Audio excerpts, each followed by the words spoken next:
It's day 12 and I'm going to explain to you a bit about weight fluctuations and something that might be happening to you if you are in the challenge.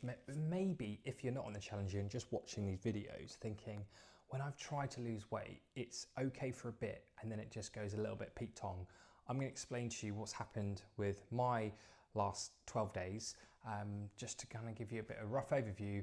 Like, it's normal.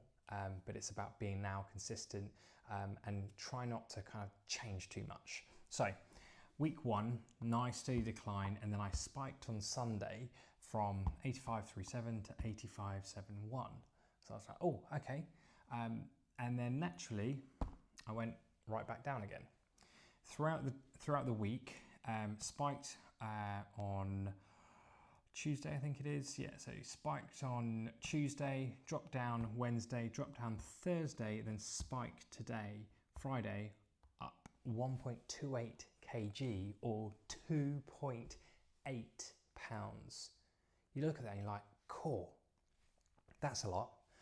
Yeah, it is. And a lot of people will be thinking, oh my God, I could eat something, I could gain weight overnight. And yes, you could. The reason why, as I spoke about this before, carbohydrates. You may not have as many carbohydrates in you from day 1, but you still have carbs and you can still lose fat whilst retaining carbohydrates.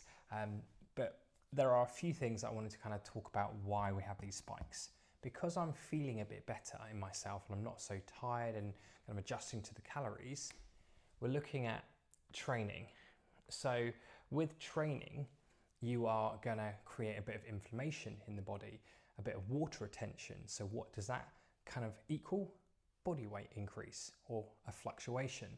So it could be here.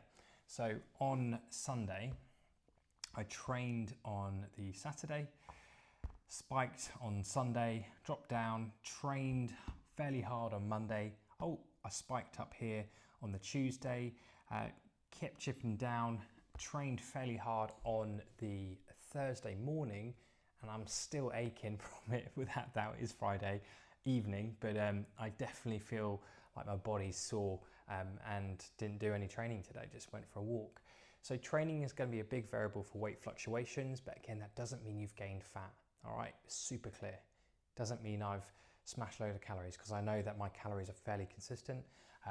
So how has this all happened? I've kept towards, let's say, 1800 calories. Everyone, again, cannot stress this enough, it depends on the individual. But for me, that is around 1,000 to 750 calorie deficit.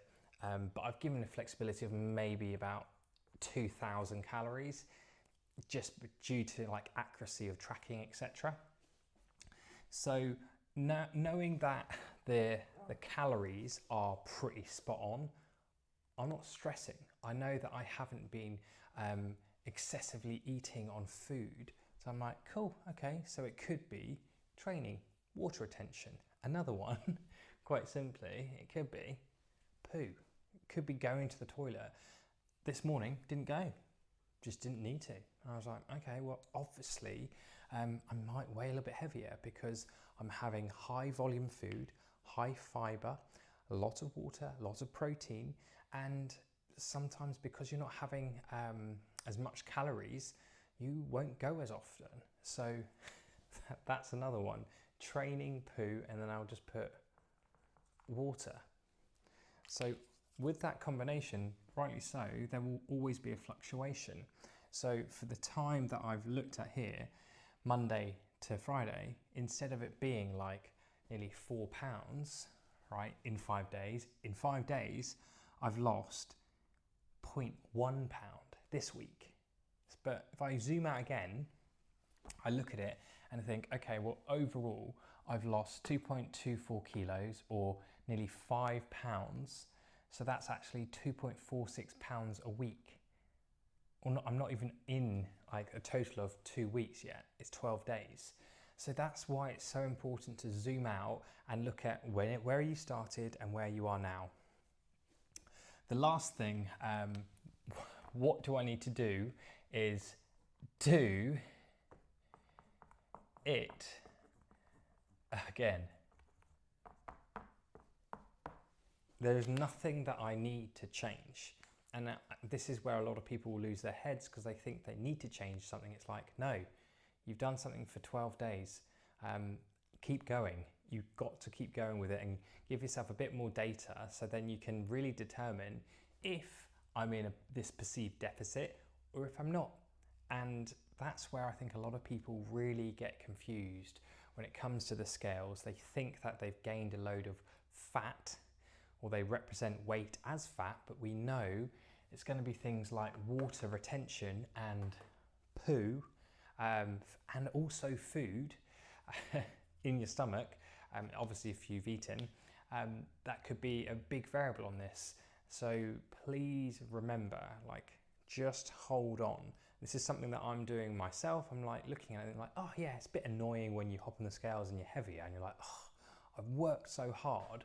But when you zoom out and you break it all down like I've done here, you can look at it and be like, oh, I'm actually doing a really good job here. I am going to keep going and there's nothing that I need to change. I just need to trust the process. So I really do hope that this video has really helped you and maybe clarify a few things on your own journey, whether you're in the challenge or not, and it just gives you a bigger picture of there are other variables of why your weight spikes.